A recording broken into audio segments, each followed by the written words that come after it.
படம்னு வரும்போது அந்த கதைக்குள்ள என்ன பண்ண முடியும்? ஒரு கமல் சார் அவர் கேட்டகரிக்கு, அவர் ஏஜுக்கு, அவரு பெரிய கலைஞனுக்கு என்னென்ன கொடுக்க முடியும்?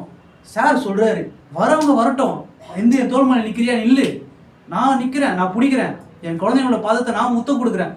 அந்த அளவுக்கு சொல்றாரு ஒரு ஆர்டிஸ்ட். இதெல்லாம் வந்து அவங்க வாயில கேட்கறதுக்கு ரொம்ப சந்தோஷமா இருக்கு. பல விஷயம் சாதிச்சவங்க, பல விஷயம் புதுசா கொடுத்தவங்க. அவங்க பேசுறதுக்கு கேட்கும்போது ரொம்ப ஹாப்பியா இருக்கு. ஒரு நியூ கமர்ஸா நாங்க எல்லாருமே அதெல்லாம் பார்க்கறதுக்கு ரொம்ப சர்ப்ரைசிங்கா இருக்கு. கண்டிப்பா. இவங்கெல்லாம் நம்ம ஆர்ட்டை வந்து விட்டுருவாங்களா? அதை பத்தி யோசிச்சாதான் ஃபியூச்சரிஸ்டிக்கா ஏதாச்சும் ஒன்று இருக்குமோ?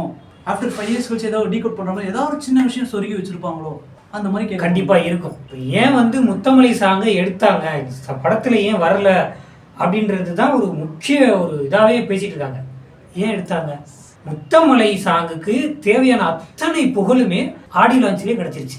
எதுக்கு அதை கொண்டு வந்து அங்கே வச்சுட்டு கிடைக்க வேண்டிய புகழ் இங்கேயே கிடைச்சிருச்சு. அதுதான் எடிட்டிங்கை கட் பண்ணிருப்பாருன்னு நினைக்கிறேன். இந்த ஃபுட்டேஜுக்கு எதுக்கு இதுன்னு சொல்றாங்க. இல்லை இந்த சாங்கை வேற வச்சா இன்னும் வேற எடுத்துட்டு போய் மொக்க பண்ணிட்டாங்கன்னு இன்னும் பேசுகிற வாயெல்லாம் பேசும்.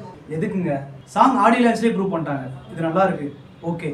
ஸோ அவங்க தெரியும் இது ஓகேன்ற மாதிரி ஃபிக்ஸ் ஆகிட்டாங்க. இருக்கிறத செலிப்ரேட் பண்ணுவோமே.